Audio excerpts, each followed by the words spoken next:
Bueno, en principio darle las bienvenidas a todos. Veo un montón de caras de amigos de todos lados, que no los puedo nombrar, pero bueno, hay de Córdoba, hay de Chaco, de todos lados, de Buenos Aires. No le voy a decir los nombres porque seguro que alguno me va a faltar, pero gracias por participar. Eh, esta charla que tan generosamente eh, Elsa nos va a dar esta noche, la va a dar en el marco del Centro de Estudios y Debate de la Seguridad Social, que es el programa que tenemos para estudiar y debatir dentro de la Secretaría de Extensión de la Facultad de Derecho de la Universidad Nacional de Rosario. Y bueno, los invitamos a participar porque somos un grupo de gente que somos apasionados de la seguridad social y nos gusta estudiarla, debatirla y ver cómo mejorarla. Así que no lo voy a hacer tan larga, le voy a dar la palabra al doctor Fabián Mediza, que va a hacer la introducción, y gracias, Elsa, gracias a todos. Bueno, muchas gracias, Erika. Quiero agradecer a todo el equipo que conduce aquí el Centro de Estudios y Debates de la Seguridad Social por haberme compartido para esta actividad, en poder llevar o ir llevando, coordinando esta exposición de una excelente expositora, con un tema muy interesante, muy de actualidad, que voy a introducir muy brevemente porque seguramente Elsa, bueno, después nos podrá ir iluminando con su sabiduría seguramente. La verdad es que, bueno, el tema de la movilidad parte de un concepto constitucional que, bueno, primeramente no fue previsto en el texto original de 1853 por obvias razones temporales. En ese momento los seguros sociales no existían, con lo cual este derecho es reconocido posteriormente de una manera, de una cláusula en la incorporación del artículo 14 bis bastante abierta y con interpretaciones distintas en sus inicios. ¿Qué es lo que sucede? Que hay distintas formas de establecer la movilidad jubilatoria. Por supuesto que siempre lo que se tiende es, digamos, a la cobertura, a la sustitución de los ingresos en la actividad, pero bueno, existen distintos sistemas y hay que optar por uno. Lo que pasa es que la Constitución no optó por ninguno. Entonces, bueno, uno tiene que elegir, o el legislador es el que debe elegir, y a mí me gustaba, de alguna manera, introducir esta charla hablando de los distintos sistemas de movilidad. En el mundo hay movilidad por inflación, hay movilidad por PBI, hay movilidad siguiendo los salarios de los activos, y después hay un último sistema, digamos, que no es el más conveniente, que es la movilidad discrecional. Lo que pasa es que cada uno tiene un efecto distinto. Si uno elige la movilidad por inflación, lo que está teniendo en miras es la actualización del dinero por su deterioro por el paso del tiempo, por el proceso inflacionario. Si uno mira la movilidad y la ata a algún índice de PBI, lo que está previendo es que la masa de pasivos comparta la riqueza de la nación, y si la nación no es rica o empieza a perder riqueza, el jubilado sigue, digamos, de alguna manera ese proceso en materia de pérdida del poder adquisitivo, o lo puede atar a los ingresos de los activos, y entonces el jubilado sigue la suerte, de alguna manera, como dice Paganini, la aventura del activo. Entonces, si crecen los salarios, va creciendo con los activos, y si no crecen los salarios, no lo hace. Después está el modelo muchas veces utilizado por nuestro país, lamentablemente, que es el discrecional. Cuando tengo plata te doy, cuando no tengo plata no, cuando viene una situación política te doy, cuando no, no. Bueno, ese es el peor sistema. Lamentablemente, nosotros lo hemos experimentado en distintas épocas e inclusive recientemente. Bueno, ¿esto por qué lo quería traer? Para tener en cuenta qué es lo que se pide cuando se pide atar la movilidad a la inflación o a salarios, o digamos, siempre estas movilidades o sistemas que se establecen de manera mixta.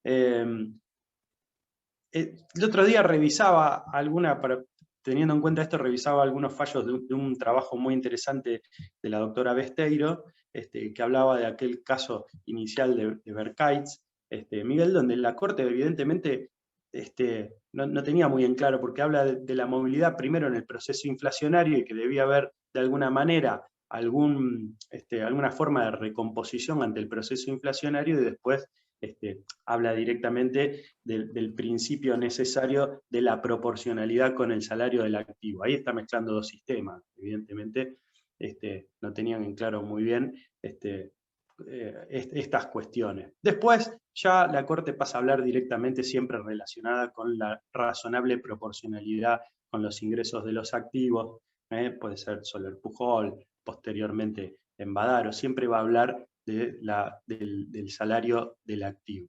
Y otra cosa muy importante o cuestión interesante a tener en cuenta tiene que ver con que la movilidad puede ser establecida a través de un sistema en algún momento o de otro, dado que la cláusula constitucional no lo establece concretamente y que nadie tiene el derecho, digamos, adquirido al régimen de movilidad en el momento en que, digamos, en un momento determinado, sino que puede ir variando con la legislación y ese régimen de movilidad, si es cambiado por ley, si es razonable el sistema que se establece, no por haber cambiado el régimen de movilidad va a ser inconstitucional. Inclusive esto, con un fallo de la Corte Interamericana de Derechos Humanos, no sé si recuerdan, tal vez 5 pensionistas versus Perú, donde se habla de las nivelaciones que tenían estos empleados respecto de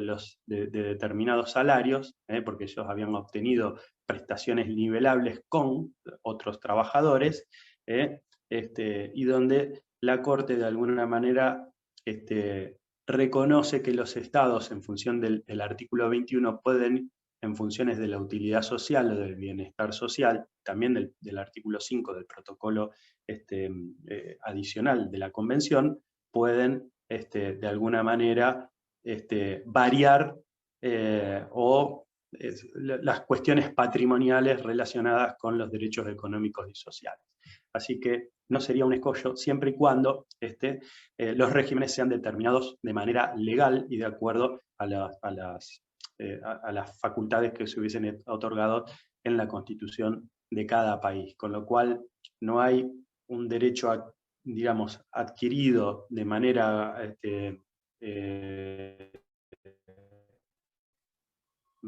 invariable, sino que los estados pueden ir haciendo modificaciones sobre eso, siempre y cuando, por supuesto, esté tamizado por el principio de la razonabilidad. Bueno, con esta breve introducción, no quiero aburrirlos con esto, quería recordar algunas cuestiones relacionadas con la movilidad en el régimen argentino, pero bueno, con esta breve introducción vamos a escuchar a una exponente maravillosa, por lo menos todas las experiencias que he tenido con Elsa han sido muy buenas por dos cuestiones.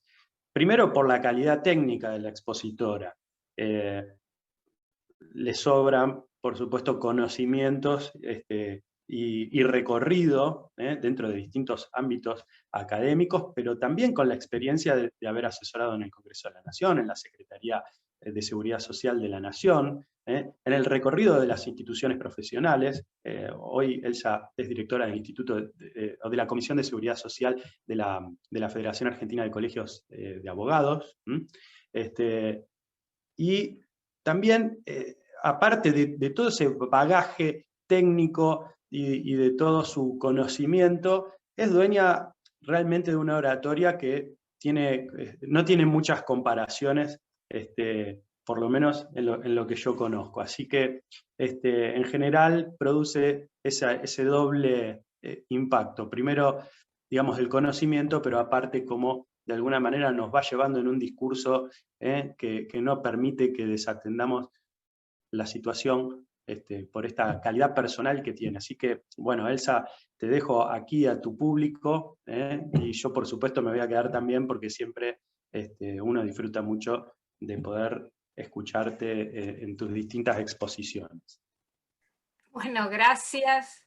Gracias al centro, muy amables, están haciendo una tarea muy, muy interesante y con mucha actividad en la materia que tanta falta hace. Gracias, Fabián, por la presentación. Aclaro que lo de oratoria, recién mandé un chat, un WhatsApp a mis hijos diciéndole, chicos, tengo una clase, así que no voy a...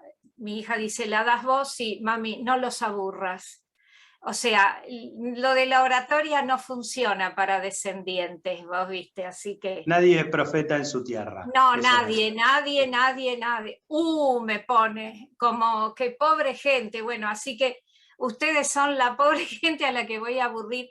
Y también voy a agradecer las palabras iniciales tuyas, Fabián, porque yo me obsesiono tanto con lo técnico de la movilidad, que es lo que de alguna manera me apasiona, que me olvido a veces que está todo este bagaje del derecho que tiene que ver con la movilidad, ¿no es cierto? Y que vos muy bien has resumido, o sea, todo lo que vos dijiste debió ser las primeras 3 o 4 diapositivas mías y yo todo lo omití porque, y acá ya entro sí en tema, porque un poco cuando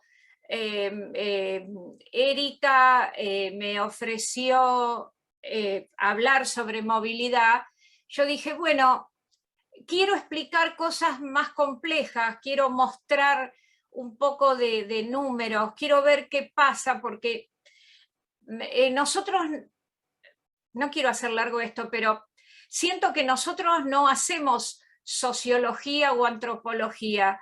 En realidad somos abogados que analizamos esto en función de un resultado. O sea, no estamos contratados por el Estado para analizar cómo influye en la movilidad, en las finanzas en el país. Siempre nuestra mirada está puesta en qué pasa con el cumplimiento de estas pautas constitucionales y qué pasa con el que recibe ese aumento. Porque nosotros terminamos siendo destinatarios, y no me refiero a los abogados en el ejercicio de su profesión, porque la gente de tribunales que está acá presente también es destinataria, en último término, en realidad, del malestar. O sea, existimos en el malestar, y de algún modo toda esa época en la que no tuvimos que pensar en la movilidad porque se fue dando y cada marzo y cada septiembre, me refiero a 2009, 2017, cada marzo y cada septiembre que se daba un aumento y que yo siempre recuerdo que Jáuregui era el que lo controlaba y nos decía, está bien, todos estábamos como tranquilos de que las cosas estaban mejor en cuanto a la disminución de la litigiosidad, que es como una grave enfermedad de nuestro sistema. Bueno, lamentablemente eso se terminó, y mi charla de hoy tiende a ver cuáles son, y ahí viene el título, específicamente los problemas de la movilidad en el periodo 2018-2021. Bien, el problema de la movilidad. Es largo esto, son 35 filminas, quiero poder dar bien, un poco la fórmula del 2021. Estoy convencida que tenemos que manejar la fórmula. Es muy difícil la fórmula, es muy compleja y la tenemos que manejar porque si no es como que terminamos diciendo qué barbaridad, no cumple el 14 bis, pero me da esa sensación que tenemos que manejar lo técnico numérico de esto para poder objetar. No digo los abogados, digo todos, los jueces más que los abogados que ejercen la profesión quizás. Bueno, primero una simple muestra de cuál era, ya les dije, vamos a ver 2018-2021, que es cuando florecieron los nuevos problemas que creíamos que no iban a volver más, y sin embargo, bueno, volvió la litigiosidad. Entonces quiero mostrar un poco la situación previa al periodo, digamos, post-Badaro, antes de encontrarnos con la problemática, es decir, entre Badaro y el 2018. Muestro aquí, cuando muestro un gráfico, no se atosiguen, este gráfico es muy simple, pero hay otros que son un poquito más complejos, y la idea es que se vea minuciosamente, ¿no? Porque de una primera vista un gráfico nunca se entiende. Este gráfico, bueno, es fácil. ¿Qué muestro acá? 2007, cómo aumentaron cuántos fueron los aumentos oficiales y cómo le fue al RIPTE. En el 2008 ven en los aumentos oficiales y ven el RIPTE. Esto no es para tomarlo como algo negativo, porque les recuerdo que cuando empezó la movilidad de la 26417 en el 2009, tomó los valores desde julio del 2008. O sea que gran parte de este RIPTE se dio después en el 2009.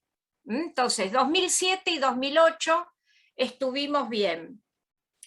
Este gráfico, simple como se lo ve, para mí es clave.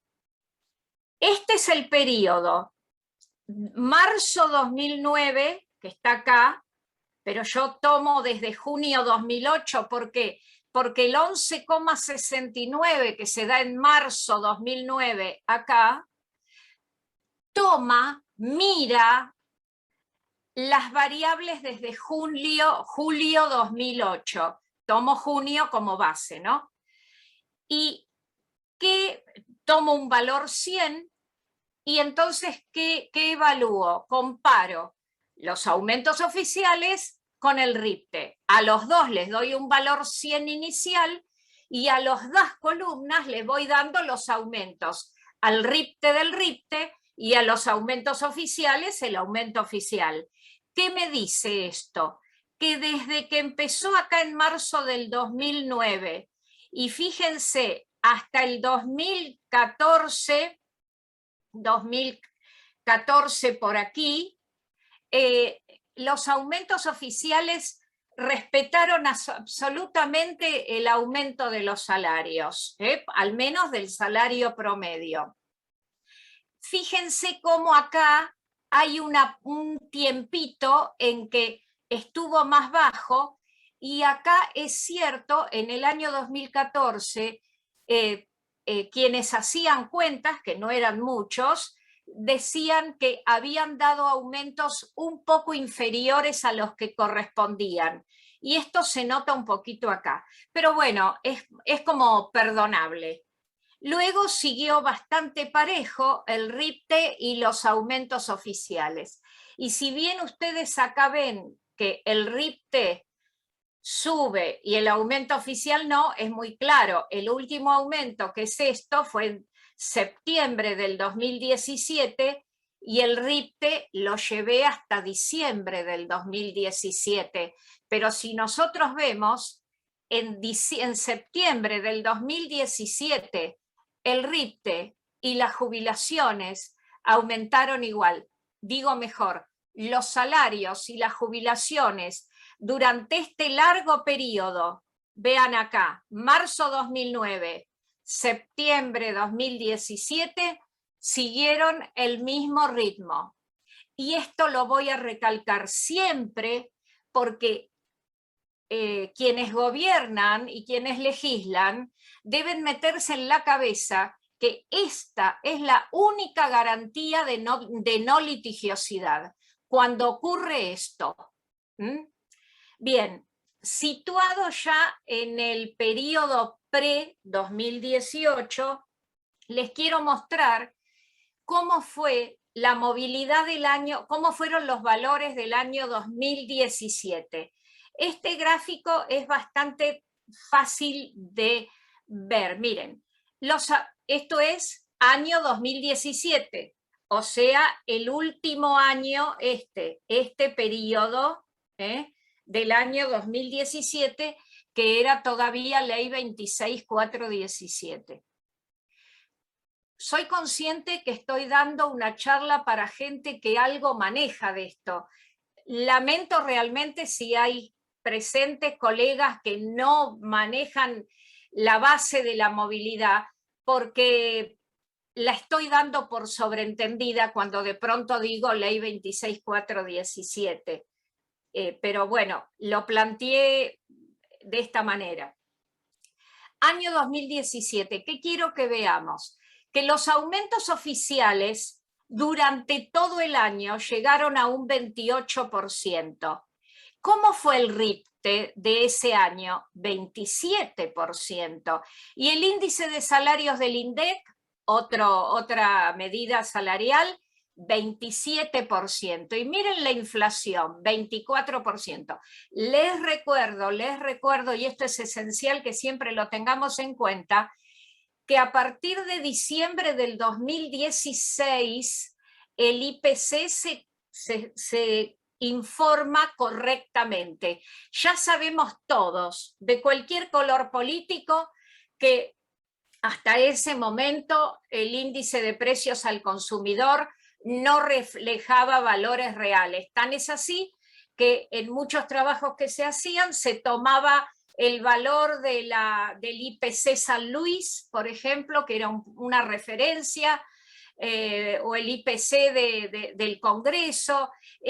Se manejaban otros índices porque se sabía que el IPC del INDEC no era real, pero a partir de diciembre del 2016 sí lo es, admitido por todos, incluso hasta el día de hoy todo el mundo respeta que el IPC informado es correcto.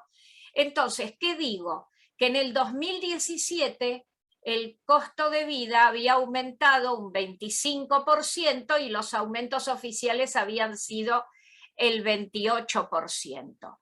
Quiero que recuerden esto de un bajo costo de vida, porque esto nos va a dar una de las razones por las cuales al 2017 se termina ¿se acuerdan de la paz romana, la Pax Romana? Tuvimos una paz de movilidad que murió ahí, acá muere. Ahí entonces se sanciona la ley 27.426, que sale en el boletín oficial del 28 de diciembre del 2017, y que ¿qué hace? Modifica el artículo 32 de la 24.241. Ese artículo 32 es la vasija en la que se guarda la fórmula de la movilidad. El 32 era la movilidad en la 24.241 original. En Quiniela el 32 es el dinero, así que alguna relación habrá. El 32 de la 24.241 manejaba la movilidad, que era por AMPO. Cuando sale la ley de solidaridad dice basta, la movilidad la maneja el Congreso. Y así quedó, y quedó en forma totalmente discrecional, hasta que sale la 26.417 en el 2008, que ahí empezamos con una fórmula de movilidad guardada en ese artículo 32. Entonces, la reforma del artículo 32 se genera por la 26.417 y ahora, en diciembre del 17, la 27.426 vuelve a modificarlo, saca la fórmula que estaba de esta vasija y pone una fórmula nueva.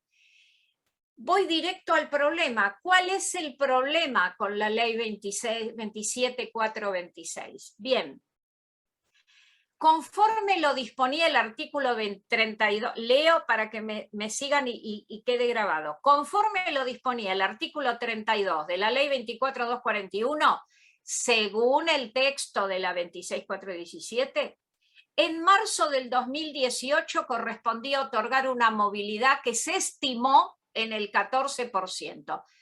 Nota al pie, no hay nada oficial que diga 14%, es algo que venimos repitiendo.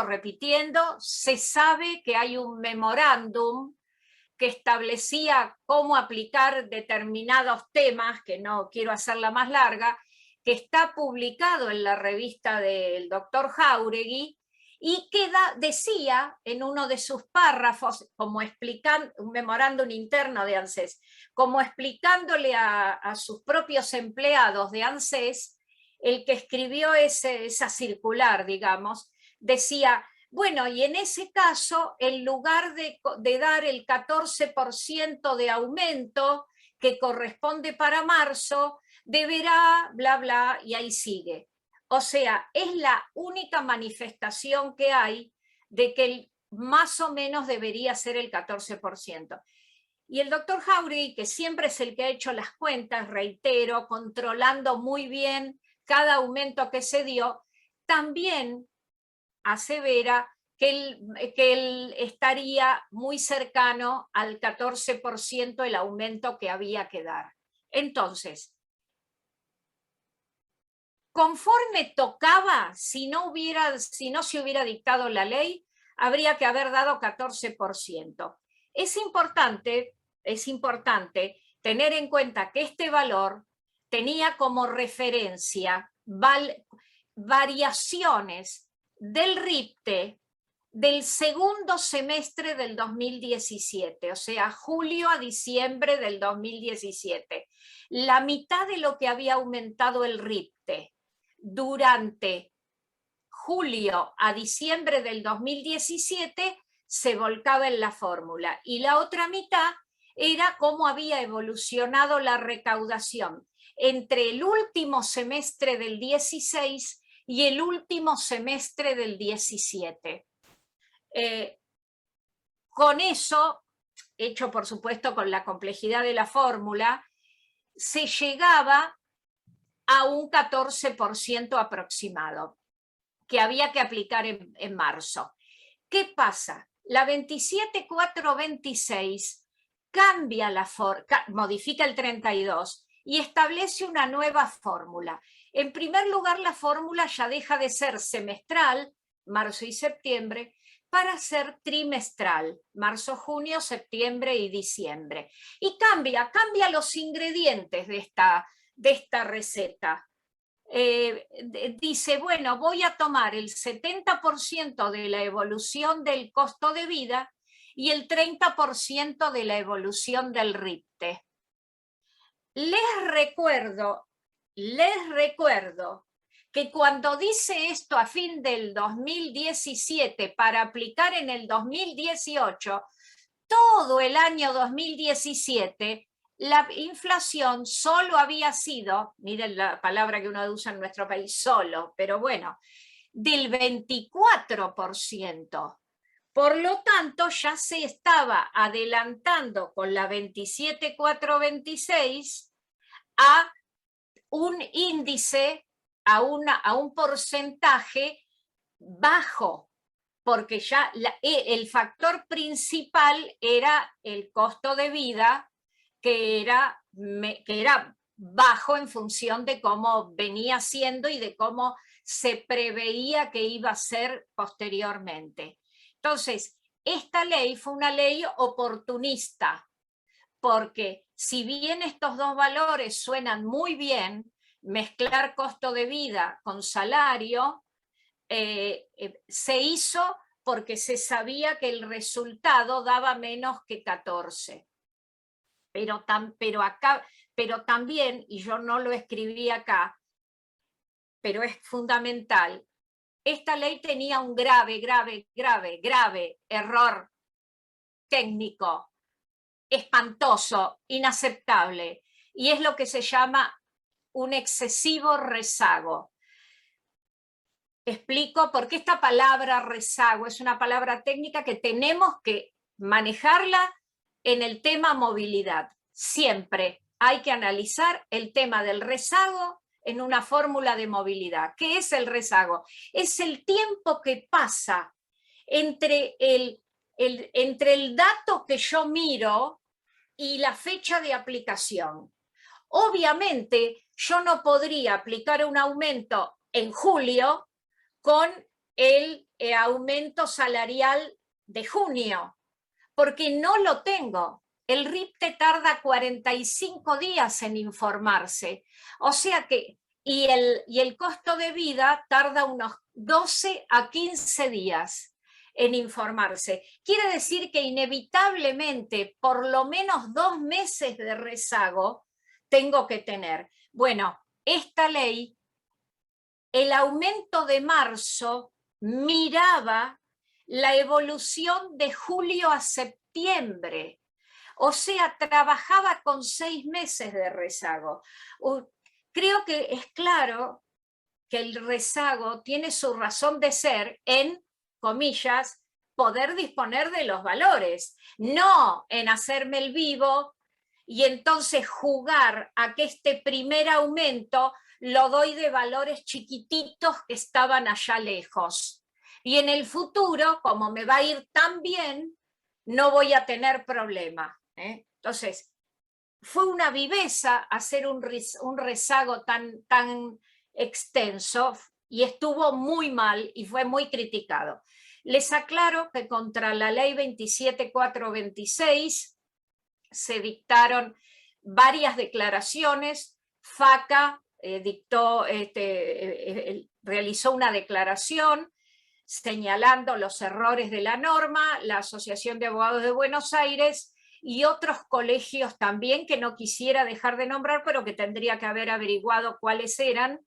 Y ahora me doy cuenta, y ya que entre el público está el secretario de la comisión de FACA, le encargo, miren que he salido fuera de programa esto, que juntemos en FACA todas las declaraciones de los distintos colegios que hubieron contra la 27426, de modo de tenerlos disponibles para colegas y tribunales cuando fuera necesario.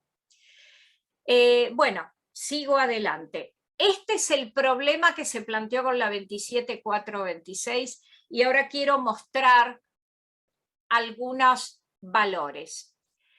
En el 2018, el aumento que se terminó dando en todo el año por la 27426 fue del 29%, digamos. El RIPTE había aumentado un 31%, o sea que está bien.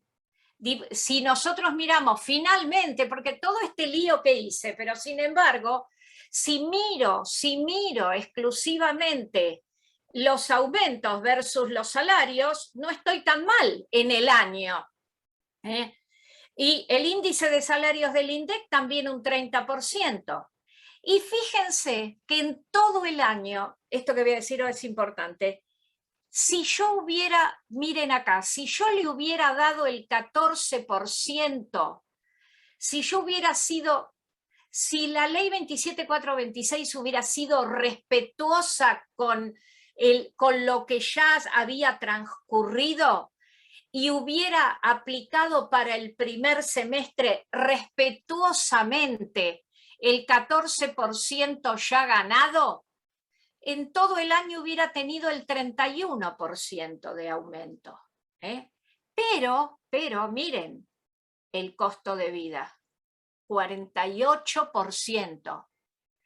Esto ya hacía presumir que en el futuro iban a tener que volcar el 70% de esto, que es mucho. En el año 2019, ahora vuelvo a la que...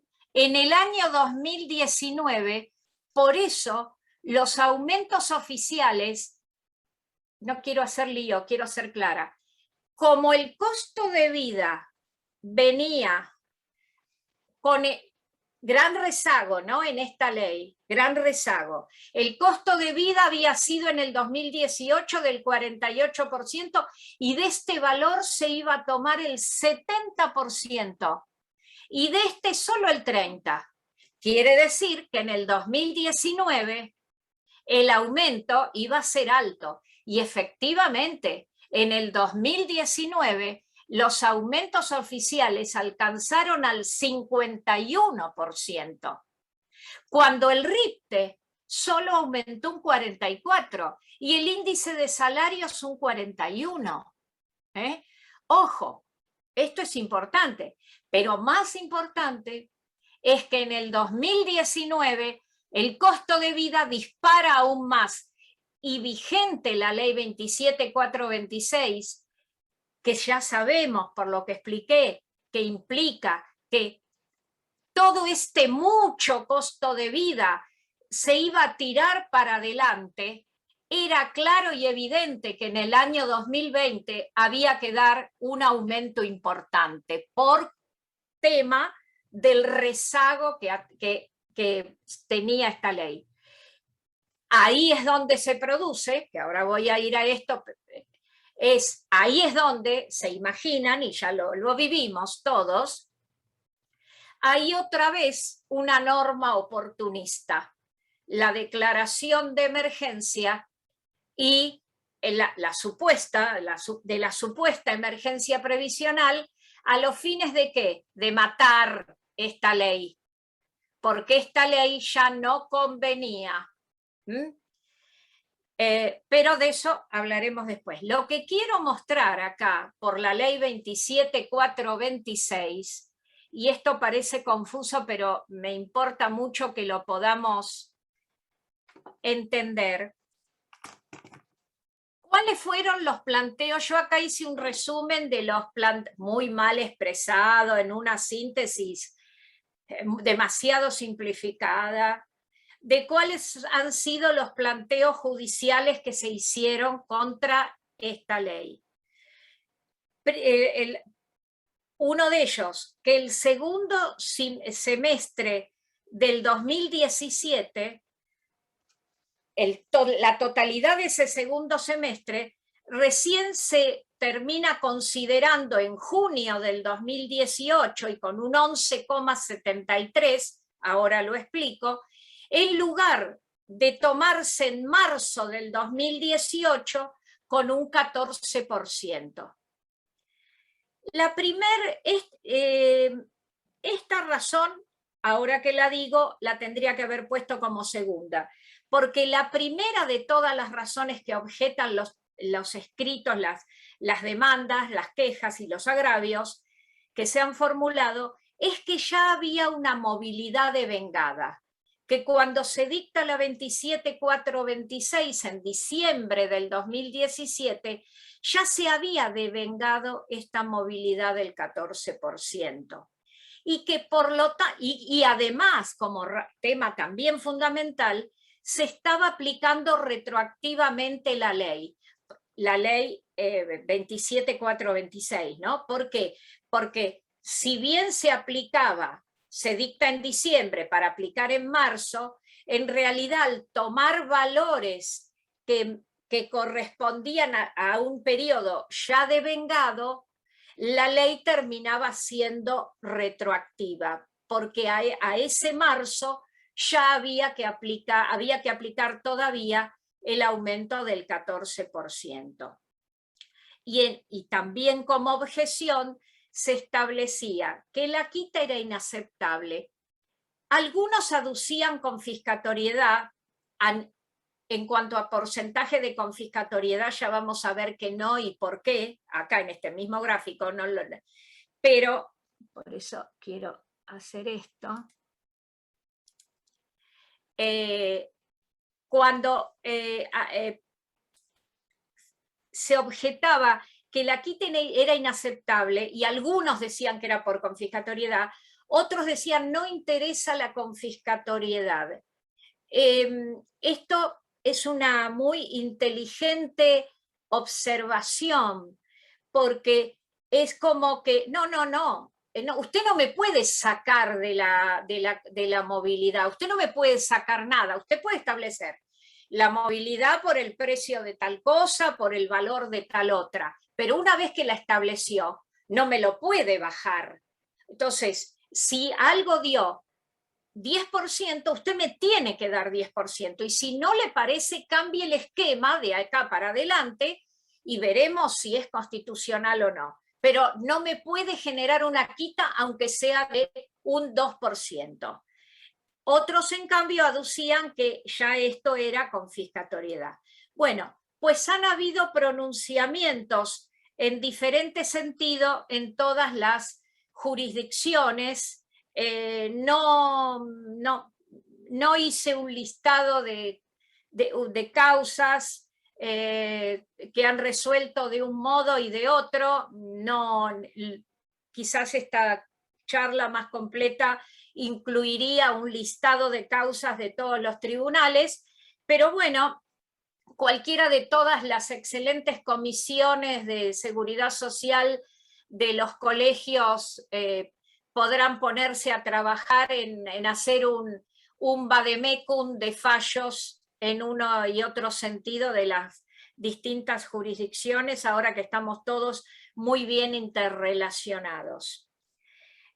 Lo que sí es necesario comentar es que a hoy, a julio del 2021, el tema se encuentra a resolver por la Corte Suprema en la causa Fernández Pastor, por un recurso extraordinario interpuesto por el actor, porque Fernández Pastor, que fue un funcionario de ANSES, rápidamente se presenta en los tribunales. No dejamos de lado la circunstancia política, ¿no es cierto? Esto era gobierno de Macri, Fernández Pastor es del sector contrario, y entonces rápidamente se presenta a objetar, como era sobre su propio haber, está perfecto, y requiere, y en el juzgado 8 la doctora Camarata le rechaza la inconstitucionalidad porque considera que no existe tal noción como movilidad devengada y que no había una inadecuada retroactividad de la ley. Y por lo tanto le rechaza el pedido de inconstitucionalidad. Esto va en recurso, este rechazo, y llega a la Corte, y en la Corte finalmente la Sala 3 en la causa Fernández Pastor hace lugar a la constitucionalidad, acá porque puse res del actor, no, el rex es de ANSES. La Sala 3 hace lugar a la declaración de inconstitucionalidad con un voto en disidencia, perdón, esto lo voy a corregir, hace lugar a la inconstitucionalidad con un voto en disidencia del doctor Faciolo y con voto mayoritario de los doctores Laclau y del doctor, del juzgado 7 viejo, ayúdenme, ¿quién era el otro juez de la Sala 3? Bueno, doctor Alto, que ya no está más, estuvo subrogando la Sala 3. Con voto de ellos dos...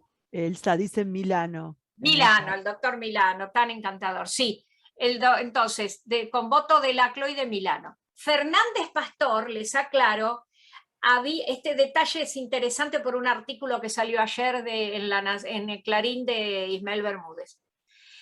Fernández Pastor, cuando llega a Sala 3, él recusa a Strasser, porque Strasser había fallado en contra en un amparo previo que él había hecho.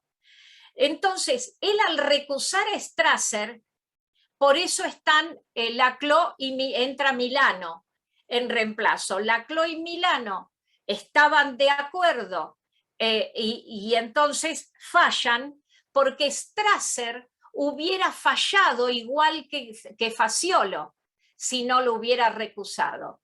Y por esa razón ahora la Sala 3, que está Strasser y está Faciolo, ha fallado ahora rechazando la inconstitucionalidad.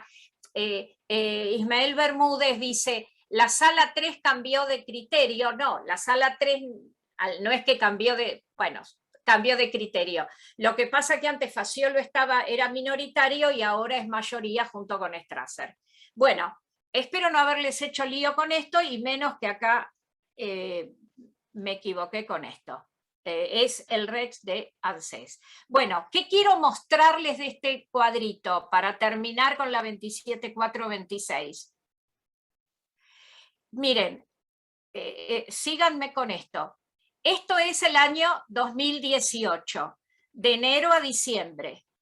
Este es un haber que en enero era de 10.000 pesos, inobjetable, y que en los distintos meses se le fue dando el aumento. Estos son los aumentos de la 27426.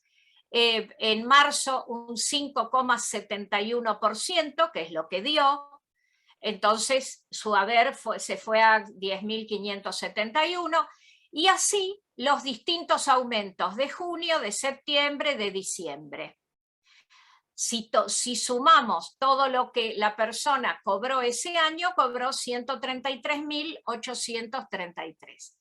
Ahora, si se hubiera respetado el devengado de movilidad o si hubiera considerado que la ley no podía aplicarse para el primer semestre, entonces, partiendo de los mismos 10.000, espero que esto me sigan despacio para que se entienda, porque son números simples, pero se ve mucho número junto, ¿no?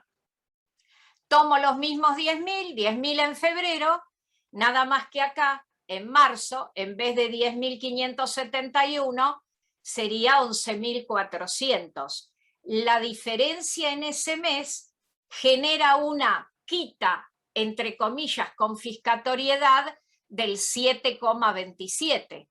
Pero claro, también lo hubiera cobrado en abril, en mayo, en junio, en julio, en agosto, y recién en septiembre hubiera tenido aumento, porque este 14% de lo que no se discute es que correspondía al último semestre del 2017. En cambio, el 5,71 correspondía al penúltimo trimestre y esto y en junio al último trimestre. ¿Me siguieron en eso? El 14 eran 6 meses, el 5,71 era julio, agosto, septiembre, y el de junio era octubre, noviembre y diciembre. Por eso es que yo digo que el 14 se corresponde con un aumento del 11,73 que daba la ley 27426. En síntesis, si se hubiera respetado, si no se hubiera hecho litigioso esto, este señor hubiera cobrado 137.992. ¿Qué quiere decir? Que hubiera cobrado al término del año 4.000 pesos menos, quiere decir que perdió un 3%. Entonces, si estamos en la teoría de que toda quita es inaceptable, esta quita, por más que sea del 3% en el año, del 7% en marzo y del 2% en junio, es inaceptable. Entre paréntesis, 14 bis, integralidad. Pero si lo pensamos en porcentaje de confiscatoriedad, alguien podría decir no hay daño porque no supera el 15%. Ahí hay todo un debate muy interesante para hacer en otro momento sobre si hay temas que para ser judiciables deben tener un porcentaje de quita determinado, o si ya la sola violación la transforma en inconstitucional. Bien. Termina entonces la problemática de la 27426. Sepan que finalmente estamos esperando que la Corte resuelva sobre se devengó o no se devengó. ¿Hubo retroactividad? ¿No hubo retroactividad? ¿Es admisible una quita? ¿No es admisible? Todo eso está para resolver por la Corte. Decía yo que por razones también de conveniencia, porque en el 2019 había una gran inflación, como vimos, que ahora se iba a volcar en el 2020, mágicamente resulta que estamos incluidos, digo, en la previsión está incluida en una gran norma de emergencia. Vino muy bien dictar emergencias de tipo, a pesar de que la emergencia sanitaria en ese momento que se decretó no era por la pandemia, pero se decreta emergencia sanitaria, emergencia en muchos sectores del país, del Estado, y se incluye a la previsional.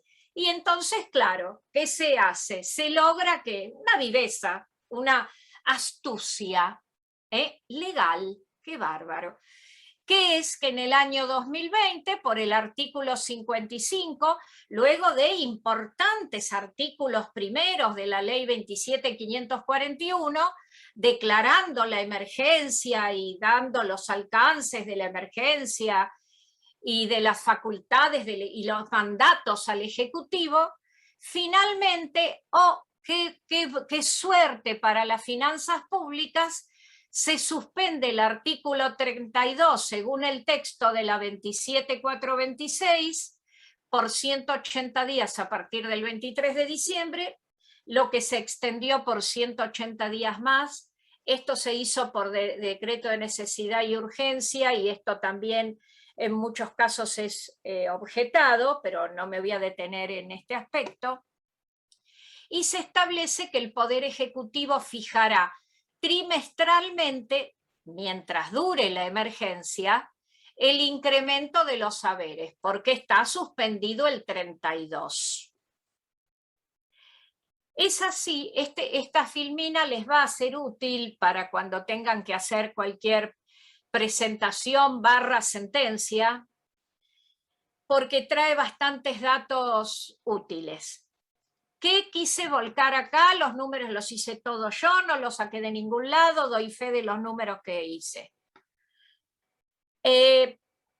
Acá tenemos la movilidad, que estos 4 rectangulitos son la movilidad suspendida durante el 2020. Suspendida. La palabra es clave, suspendida. Esta movilidad suspendida al término del año, ya lo sabemos porque las noticias lo han dado todo el tiempo, hubiera sido del 42,13%. ¿Cómo se llegaba al 42,13%? Bueno, acá tienen, por ejemplo, en marzo del 2020 había que aplicar un 11,56, en junio un 10,89, en septiembre un 9,89 y en diciembre un 4,55. Acá están todos los números de cómo se llega. Es la variación de costo de vida, el 70%. Les leo uno para que vean. La variación del costo de vida de julio a septiembre del 19 fue del 12,5. El 70% de este valor es el 8,75 y a eso le sumamos 2,81. ¿Por qué? Porque es el 30% de 9,38, que es la variación del RIPTE en igual trimestre. Así nos da estos valores. Como todos sabemos, porque esto ya sí lo hemos vivido todos, este 11,56, en lugar de darse el 11,56, se dio un 2,3 más 1.500 pesos que vinieron a enloquecer a los computistas de todos los estudios y a todos los programas, porque bueno, ya ahí, al ser una suma fija, ya sabemos lo que genera en el monto de los haberes. Pero bueno, la explicación es que tenía por objetivo mejorar más a los de bajos recursos que a los de mayor monto de haber. Siempre dije, pero bueno, no importa que cuántos lo digamos, eso se podría haber hecho con la PBU, ya que la PBU tiene un valor tan discrecional, pues hubieran aumentado la PBU en un valor razonable y de esa manera se beneficiaba más el que menos cobraba y menos el que más cobraba, pero no nos volvían locos a todos. Bueno, más fácil fue en junio, por suerte, pero fíjense que dan un 6,12 en lugar de un 10,89. En septiembre, por decreto se da 7,50 en lugar de casi 10, 9,90. Y en diciembre, que hubiera tocado 4,55, se da 5. Bien, dejo comentarios más técnicos de esto porque no vale la pena. Quiere decir que cuánto se otorgó, por eso esto lo titulo movilidad otorgada versus movilidad suspendida. Se suspendió un 42,13 para todos y se dio entre un 24 y un 35 a todos. Quiere decir que al que más se le dio un 35 contra un 42 que se le iba a dar. Y al que menos se le dio un 24 contra un 42. Fíjense que esto es casi el doble, ¿no? Gráfico que me gusta mucho y que me parece que muestra algo muy interesante del año 2020. Esto es el año 2020. Por eso parto como base de diciembre del 2019, llego hasta diciembre del 2020. Por ahora, miremos exclusivamente este gráfico de este lado, que es más simple. Síganme en esto. Yo parto de 100 pesos en diciembre 19 y le doy a los 100 pesos distintos aumentos. Tomo, por ejemplo, el haber máximo y le doy a los 100 pesos el aumento que estuvo durante el año 2020, el haber máximo, que existía a diciembre del 2019. Es esta línea gris. Así aumentó en el 2020 una persona que cobraba el tope. Y quiere decir que de 100 pesos, al terminar el año, estaba cobrando 124,28.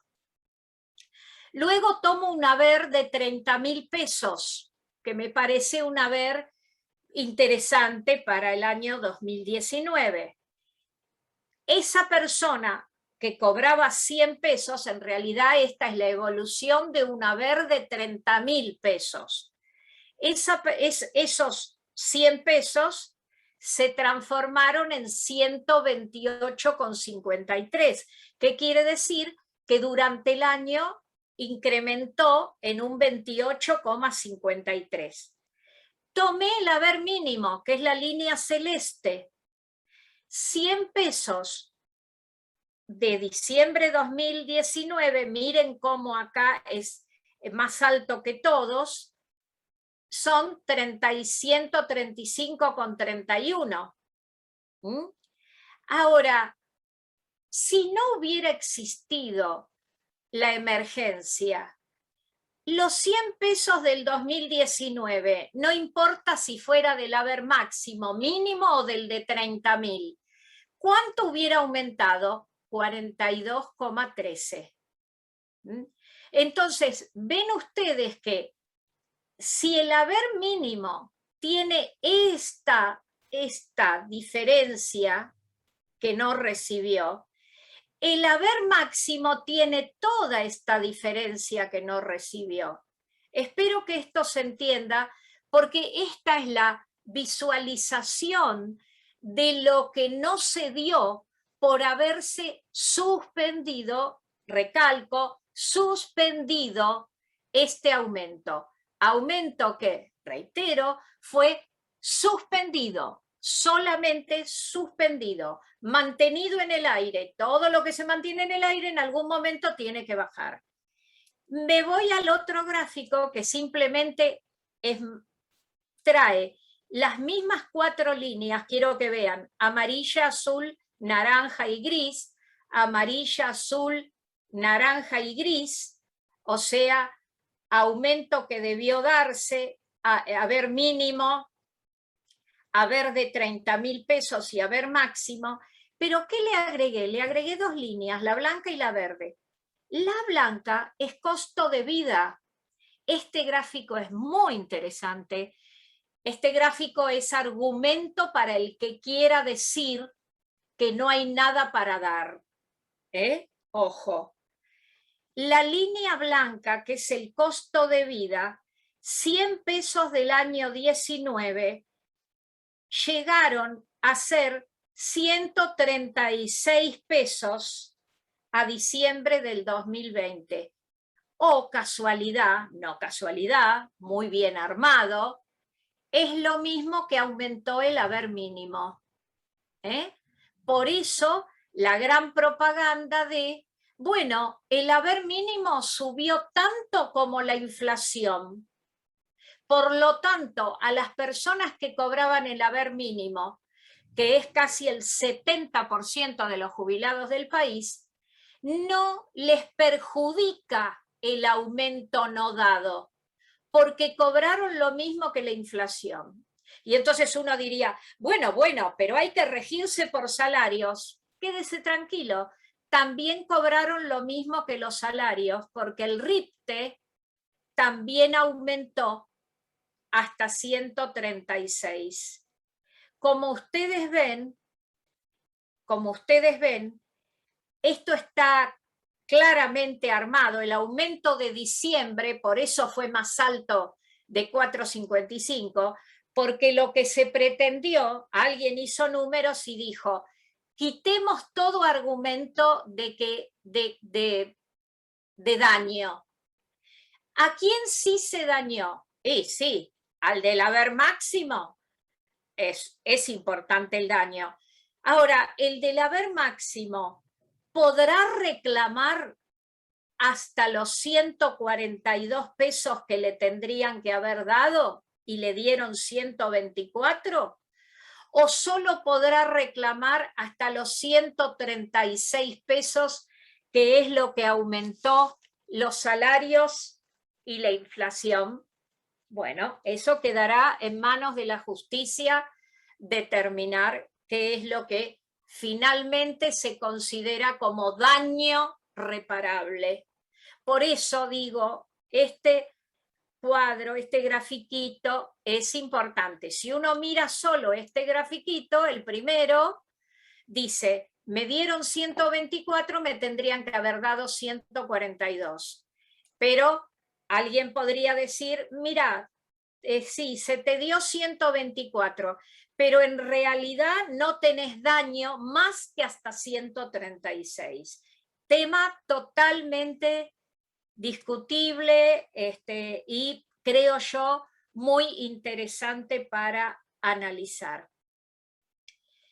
¿Qué planteos judiciales tuvo la 27426? Seguimos en el tema de la movilidad suspendida perdón, la 27426. ¿Qué planteos tuvo la movilidad suspendida de la 27426 por obra de la emergencia? Bueno, los planteos que se han hecho es que algunos han dicho la emergencia, algunas demandas, algunos agravios, algunas quejas se basaban en que la emergencia previsional no existía. Otros en que la emergencia previsional era inconstitucional si lo que afectaba era la movilidad, que era intangible. En función también de esa teoría, la idea de que la quita, no importa si es confiscatoria o no, es inaceptable. También se aducían razones, sí, de pura confiscatoriedad, también se hablaba de una movilidad ya devengada, porque también acá pasó lo mismo. Cuando se aplica la emergencia, la movilidad devengada del año 2019, que era este porcentaje del 11,56, ya estaba devengada para marzo, en el que se otorgó casi nada. Finalmente también se objetó la aplicación retroactiva de la norma, porque muchas veces se dice, bueno, está bien, a ver, yo te acepto la emergencia, hasta acepto una quita, pero no me la apliques en marzo, cuando ya en marzo me tendrían que haber dado lo que ya entró a mi patrimonio. Esto de entró a mi patrimonio, o sea, lo de movilidad devengada, es un tema trascendental que va a tener que analizar la Corte en Fernández Pastor, porque si de ser así, tanto en marzo como en junio fue devengada y no debieron entonces aplicarse a movilidad de marzo ni esta de la emergencia de junio. Bien. Y acá viene para mí el argumento más, sí, suena mal decirlo así, pero más inteligente. Para mí el más real, el incontrastable, el indestructible. La movilidad fue suspendida durante la emergencia. Terminada la emergencia, alguien me tiene que dar esa diferencia. A ver, lo digo irónicamente, porque lo que digo es, señores legisladores, si ustedes son tan mal asesorados que cuando escriben ponen la palabra suspender, bueno, lo lamento, háganse cargo de las palabras. Suspender es suspender. Si algo está suspendido, en la ley de alquileres, se suspendieron los aumentos, después hubo que darlos. Cualquier cosa que se suspenda, después hay que darlo. Seamos legalistas y cumplamos con la norma. La norma suspendió mientras dure la emergencia. La emergencia terminó cuando se sanciona la ley 27.609, porque la emergencia fue dictada y prorrogada, digamos, y la emergencia concluyó. Esa emergencia concluida obliga a dar lo que quedó flotando en el aire. Y acá yo disiento con algunos colegas que entienden que esto debió ser previsto en la ley 27.609, pero esta es una opinión muy personal nada más. Yo creo que para mí hay una omisión, no de la ley 27.609. La ley 27.609 crea una nueva fórmula de movilidad, allá ella, ya la veremos. Lo que yo no le pido a esa ley que lo haya dicho, pero sí alguna norma lo tiene que decir. Y yo todavía estoy esperando. Han pasado 6 meses, alguna norma tiene que haber que me diga cuándo me van a dar la movilidad suspendida. ¿Me la tienen que dar toda junta? No. Podrían decir que lo que dejaron de darme me lo van a dar en tantas cuotas, o me lo van a dar una parte por mes, o como sea, pero tiene que integrar el haber. Porque si no, el haber con el que se llegó a diciembre del 2019 y sobre el cual se aplica la nueva fórmula, es un haber que no está completo, porque tiene una porción que quedó suspendida en el aire y al que hay que agregarla al haber. Hay pronunciamientos judiciales en diferente sentido también en todas las jurisdicciones. Por eso reitero aquí, no estaría mal que entre los colegios, entre las comisiones de los colegios, se arme un buen vademecum de las distintas jurisdicciones, los distintos fallos que han habido. Nos va a ser útil a todos los abogados y a todo el personal de la justicia y los magistrados. Y este cuadrito, que lo van a tener después como para analizarlo un poco mejor, muestra el haber a diciembre del 2019, o sea, todos estamos de acuerdo en este haber. Lo he dividido, este es el haber mínimo en diciembre del 19 y acá abajo el haber máximo. Y en el medio lo he dividido de a 5.000 pesos, 20.000, 25.000, 30.000, 35.000. A este valor, por ejemplo, 30.000, le apliqué el aumento de emergencia de marzo, el aumento de emergencia de junio, el de septiembre y el de diciembre. Y después determiné que esto implicó un aumento para el haber de 30.000 de 28,53. En esta columna, ¿qué es lo que está? Es haberle aplicado a los 30.000 de diciembre los aumentos suspendidos. El haber de diciembre entonces hubiera llegado a 42.000 en lugar de 38.000. Esto implicó un porcentaje no otorgado, digamos, del 9,57%. Y si yo tomo el haber que debió ser respecto del que fue, la quita, yo no quise poner confiscatoriedad para no meter la palabra confiscatoriedad acá por si termina resolviéndose que no existe confiscatoriedad mitida en la movilidad, ¿no? Pero sí hay una quita. ¿Cuál es la quita del 11,32? Y ahora les pido que miren con qué claridad los que hicieron los números, miren al que más le, comillas, confiscó, cuánto le confiscó. 14,36. Díganme si aquí no hubo alguien que dijo, hagamos cualquier número, pero de modo tal que nadie llegue al 15%. Y nadie llega al 15% de confiscatoriedad en el año. Porque al que más le sacaron es a alguien que a fin de año cobraba 128.000 y tenía que cobrar 146.000.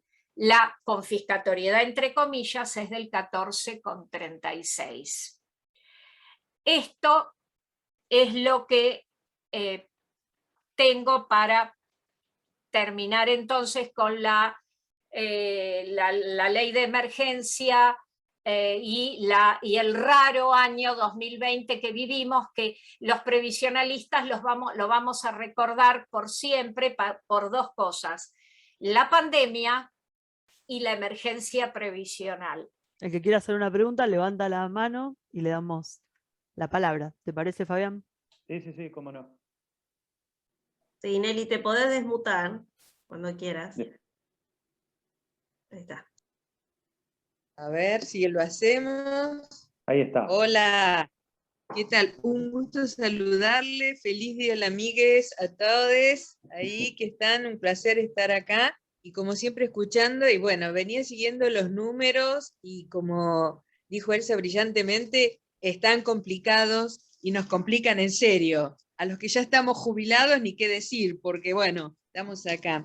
Evidentemente, en mi caso, te digo, así lo traigo, yo estoy viendo que el planteo, si yo lo miro, en mi caso, es el 17 y pico % que ya me están consumiendo, porque debo partir que no tuve nada entre medio, entre el 24,28 y el 42,17, para mí ya es un 17% la diferencia que tengo, y esto es lo que me tiene. ¿Qué pasa ahora en septiembre para decidir si ya voy o no? Porque ya en diciembre del 19 empecé con todas las carencias anteriores. Entonces, no quiero pensar los pobres viejos que nunca pasaron por algo de esto y que deben estar peor que yo, mareadas. Así que bueno, te felicito porque es traernos a una realidad que con la pandemia tratamos de ocultarla, ¿no? Así que bueno, eso. ¿Puede ser que yo esté haciendo mal la cuenta? Entonces, entre el 24 y el 42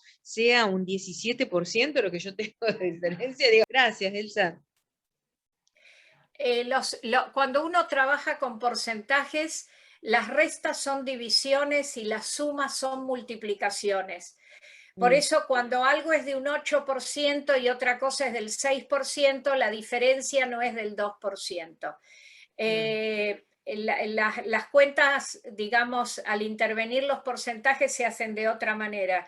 En un curso una vez di una charla de 2 horas sobre cómo hacer los cálculos previos para tener todo esto en cuenta. No, entre el 24 y el 42 no hay un 17. Lo más que podés tener de confiscatoriedad por obra de la ley del año 2020 es un 14,36%.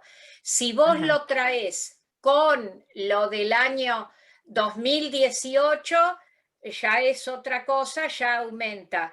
Pero yo traté de distinguir una norma y otra norma. No es mi finalidad generar litigiosidad, sino generar la posibilidad de un análisis que funde el juicio que cada uno quiera hacer en números concretos y no solamente en el, como yo siempre digo, qué barbaridad, y después copio el 14 bis y pongo signos de admiración y no puedo fundamentar en algunos números, ¿no? Ese es mi objetivo. Pero por eso, no, entre el 24 y el 42 no hay un 17. Ok. Gracias.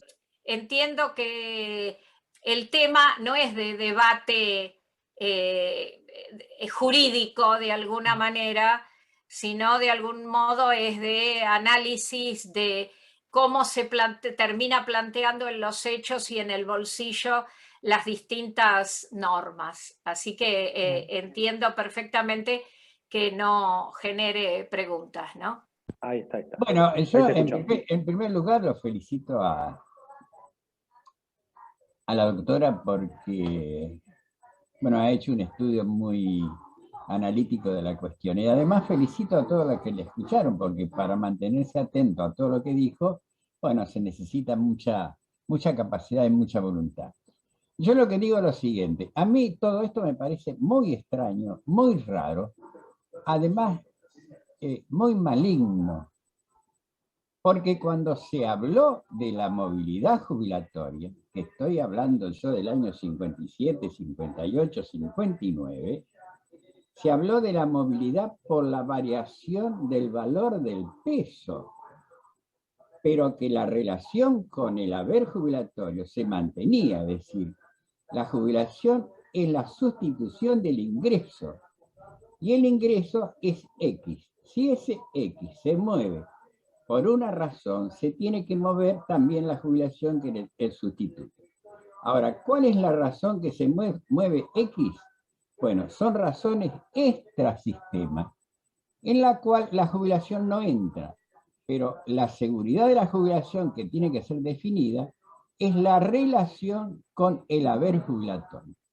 Todo lo demás que se dice, el costo de vida, el RIPTE, qué sé yo, que aumenta el mar, que baja el mar, que hace calor, que no hace calor, todo eso son extrasistemas, que yo los traigo para embromar a los jubilados. De manera que yo no entiendo nada esto de hacer la movilidad jubilatoria por el ingreso, por la recaudación, por qué sé yo qué, porque uno se rió y el otro lloró. Es decir, yo lo que digo y sostengo, además, yo lo he conversado mucho con Amancio López, hablar de que la jubilación depende del ingreso es un disparate. Si yo defino una jubilación X, yo tengo que buscar los recursos para pagar esa jubilación. No puedo afectar a quien no tiene actividad, a quien no puede defenderse, no puedo embromarlo con el haber jubilatorio. Conclusión, no creo en nada de esas fórmulas jubilatoria de movilidad jubilatoria. La movilidad jubilatoria es la relación con el haber jubilatorio. Y si yo lo altero a eso, altero lo que es la jubilación definida.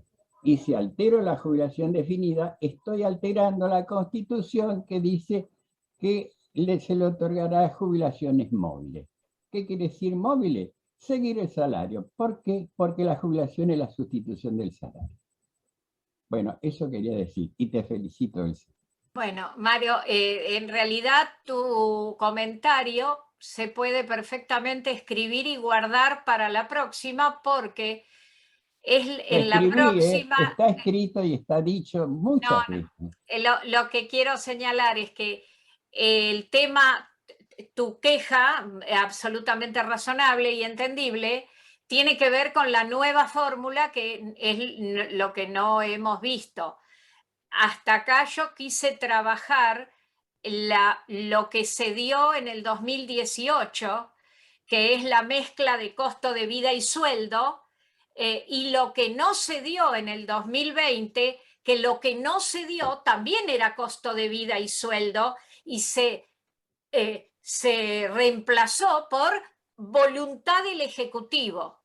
Entonces, todavía en este ámbito de esta reunión no ha aparecido la fórmula con recaudación y con toda la historieta, y que por eso, si se me han semidesmayado con esto, con la 27609 es mucho peor, porque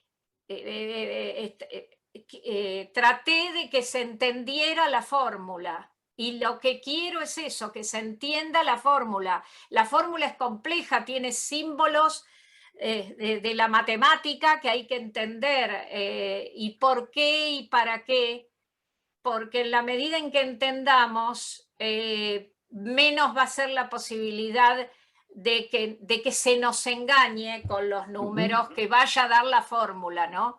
Por eso suscribo tus palabras, Mario, referida a la 27609. Hasta acá lo que señalé de algún modo podría subtitularse resumen de la viveza argentina, porque lo que se hizo con la 27426 es por viveza, para no dar lo que había que dar. Y lo que se hizo con la emergencia es más viveza todavía, porque no se quiso dar lo que se tenía que dar. Pero eso, a ver, lo sabemos todos porque fue altamente comentado y hasta por todos los diarios y en la televisión por todos. Ahora quizás está muy en manos de los abogados y de los jueces ver si esto se encarrila o se olvida. Bien. Bueno, por supuesto que vamos a informar, ni bien tengamos la fecha de la próxima parte para la segunda parte de esta charla. Le agradezco a Fabián la excelente introducción, a Elsa, por supuesto, su generosidad, cuando se lo pedimos enseguida nos dijo que sí. Eli, a ver si me das un segundo, dejo una preguntita cortita. Lo primero, felicitarla una vez más al centro y a Elsa. Rigurosidad técnica y rigurosidad científica al explicar, y sin haber pasado la raya de la objetividad, lo que no es nada fácil en un tema como este, que a todos les sale el corazón dentro y hace ganas de decir algo más que la objetividad científica. Pero bueno, una vez más, Elsa, lo has logrado, has tenido rigurosidad científica al explicarlo. Así que no dejo de felicitarte y de ponderar la excelente charla. Lo que sí dejo, una sola duda que lo voy a repasar, que tal vez lo entendí, pero tengo que repasarlo con tus apuntes, digo, con los apuntes que tomé de tu charla. El 2020 con el haber mínimo. La pregunta está ahí. Había entendido de que en realidad el haber mínimo en el 2020, la fórmula suspendida versus lo logrado, daban a la par, como que no había perdido, pero después entré en duda si esto es así. Del resto para arriba sí me quedó claro cuáles son los porcentajes perdidos hasta el tope de 14. Te contesto muy rápido. Listo. El haber bueno, mínimo, gracias. El haber mínimo aumentó casi lo mismo que la inflación y casi lo mismo que el salario. O sea, lo que no se dio hubiera estado por encima de la inflación y por encima del salario, ojo, de ese año, pero el gráfico con el que termino las 35 muestra lo que pasó en todo el periodo 2017 a 2021 y vamos a ver cómo perdió tremendamente el salario, pero también, y perdió también la jubilación. O sea, la inflación destruyó salarios y destruyó jubilaciones y se ve en un gráfico maravillosamente, ¿eh? Pero es el último. La próxima. Y les contesto rápido a todos antes de saludarlos. Veo que preguntaron por el material. Obviamente cuando terminemos en la segunda parte de la charla los vamos a enviar. Lo puedo mandar ahora para que vayan viendo. Bueno, mandanos.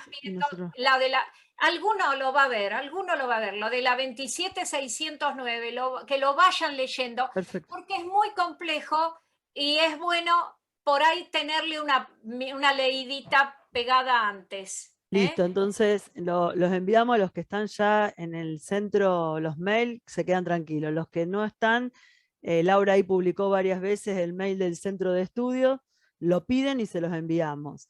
Y la charla esta se sube al canal de YouTube del centro de estudio, así que la van a poder mirar todas las veces que quieran. Gracias, buenas noches, ahí está el mail. Si tomen nota, nos piden el material, por favor, y se los enviamos. Gracias a todos, buenas noches. Hasta luego.